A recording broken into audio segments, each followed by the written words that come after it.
नमस्कार। कल हमने एक छोटा सा काम दिया था, पैसों के बारे में अपनी सोच लिखने का। उम्मीद है आपने किया होगा, और अगर नहीं भी किया ना तो कोई बात नहीं। ये कोई स्कूल की क्लास नहीं है जहां नंबर मिलते हैं। यहां सिर्फ एक चीज मिलती है, समझ। तो चलिए, आज दूसरा दिन है और आज का सवाल बड़ा सीधा सा है, बाजार आखिर होता क्या है। लेकिन सुनिए, जो जवाब आज मिलेगा ना, वो आपने पहले शायद ही कहीं सुना होगा। चलिए इसको एक कहानी से समझते हैं। एक बात बताइए, आपने कभी सुबह सुबह सब्जी मंडी देखी है? वही अपने शहर की पुरानी सी लोकल मंडी, जहां सुबह 6 बजे से ही शोर शराबा, आवाजें आनी शुरू हो जाती हैं। टमाटर ले लो, प्याज, धनिया, हरी मिर्च, सब कुछ। तो चलो मान लेते हैं कि एक दिन आप मंडी गए और टमाटर का भाव है 20 रुपए किलो। बिल्कुल ठीक ठाक दाम, ठीक है। लेकिन अगले ही दिन पूरी मंडी में एक खबर फैल जाती है, एक अफवाह कि अरे इस बार तो बारिश बहुत ज्यादा होने वाली है, सारी फसल खराब हो जाएगी, मंडी में टमाटर आएगा ही नहीं। और पता है क्या होता है?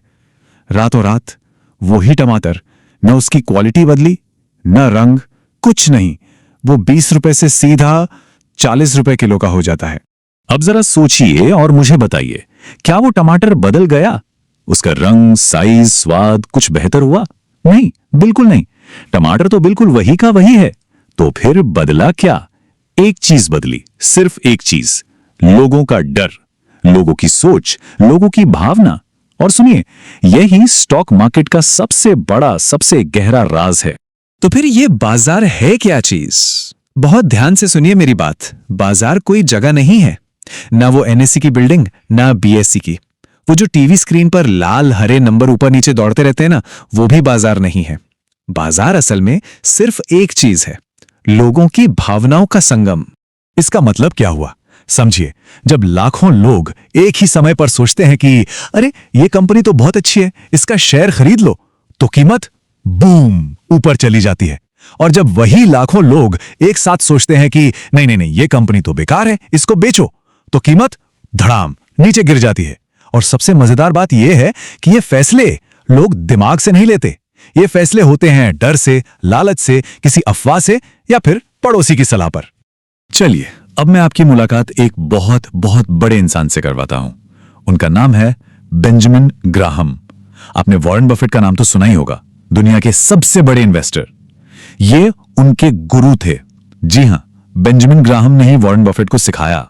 बेंजामिन ग्राहम ने एक ऐसी अजीब सी लेकिन बहुत गहरी बात समझाई थी, जो आज 70 साल बाद भी बिल्कुल सच है।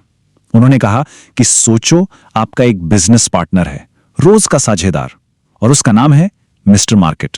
अब ये जो मिस्टर मार्केट है ना, ये बड़ा ही सनकी है। इसका मूड बदलता रहता है। रोज सुबह ये आपके दरवाजे पर आएगा और आपको एक ऑफर देगा।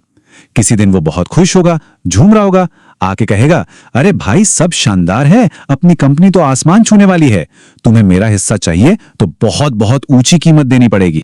और फिर किसी दूसरे दिन वही मिस्टर मार्केट आएगा, लेकिन बिल्कुल डरा हुआ, सहमा हुआ, चेहरा उतरा हुआ, आके रोएगा, भाई सब बर्बाद हो गया, कंपनी डूब जाएगी, बस बस मेरा हिस्सा ले लो, किसी भी कीमत पर ले लो, बस ले लो।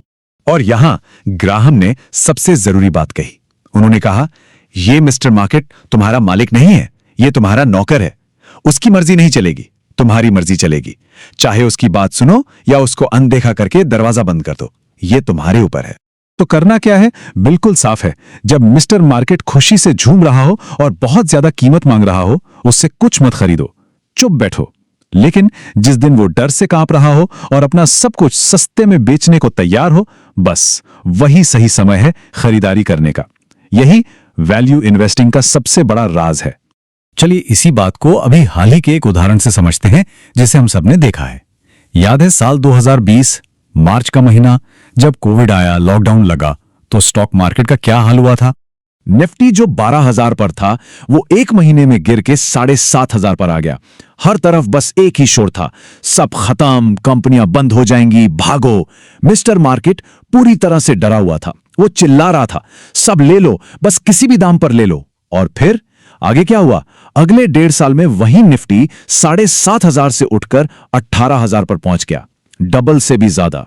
तो देखिए, जिन लोगों ने मिस्टर मार्केट के डर को अपना डर बना लिया, वो सब बेच बाच के निकल गए और जिन लोगों ने समझा कि ये तो बस मिस्टर मार्केट का पागलपन है, उन्होंने उस डर में खरीदारी की और उनका पैसा डबल से भी ज्यादा हो गया।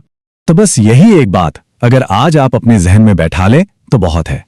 स्टॉक मार्केट पैसों की लड़ाई का मैदान नहीं है, ये आपकी अपनी भावनाओं की लड़ाई का मैदान है। यहां आपकी लड़ाई नंबरों से नहीं, अपने खुद के डर और लालच से होती है। इसका मतलब क्या है? जब पूरी दुनिया, पूरा मीडिया चिल्ला रहा हो खरीदो खरीदो मौका है, तब आपका काम है शांत होकर सोचना।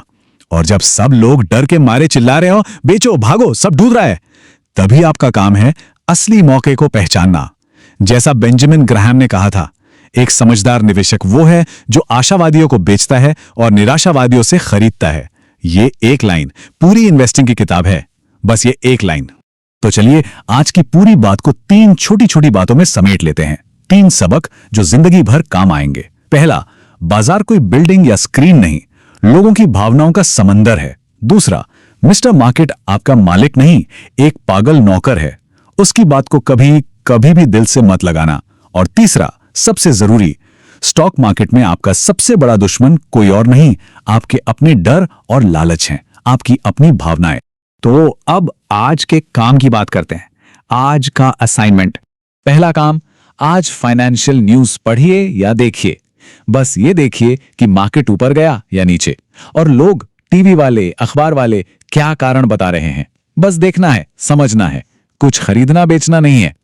दूसरा काम, किसी ऐसी कंपनी के बारे में सोचिए जिसका सामान आप रोज इस्तेमाल करते हैं, टूथपेस्ट हो, साबुन हो, गाड़ी हो, कुछ भी, और खुद से बस एक सवाल पूछिए, क्या यह कंपनी अगले 10 साल बाद भी रहेगी? और तीसरा काम, जब भी मार्केट के बारे में कोई बड़ी खबर सुने तो खुद से पूछिए, क्या यह मिस्टर मार्केट का ड्रामा है या सच में कंपनी में कोई बड़ी गड़बड़ हुई है? बस सवाल करना सीखिए। मैंने देखा है अक्सर लोग मार्केट में आते ही पहले दिन से पैसा लगाने की जल्दी में रहते हैं। ये जल्दी, यही सबसे बड़ी गलती है। वॉरेन बफेट का एक नियम हमेशा याद रखिएगा। रूल नंबर 1, कभी पैसा मत डुबाना। और रूल नंबर 2, कभी रूल नंबर 1 मत भूलना। और वो ये बात इसलिए कह पाए क्योंकि उनके गुरु बेंजामिन ग्राहम ने उन्हें सिखाया था कि पहले समझो, उसके बाद पैसा लगाओ। तो आज के लिए बस इतना ही। अब कल मिलेंगे D3 में। तब तक अपना ख्याल रखिए, अपने पैसों का ख्याल रखिए, और हां, सबसे जरूरी अपनी भावनाओं का ख्याल रखिए। धन्यवाद।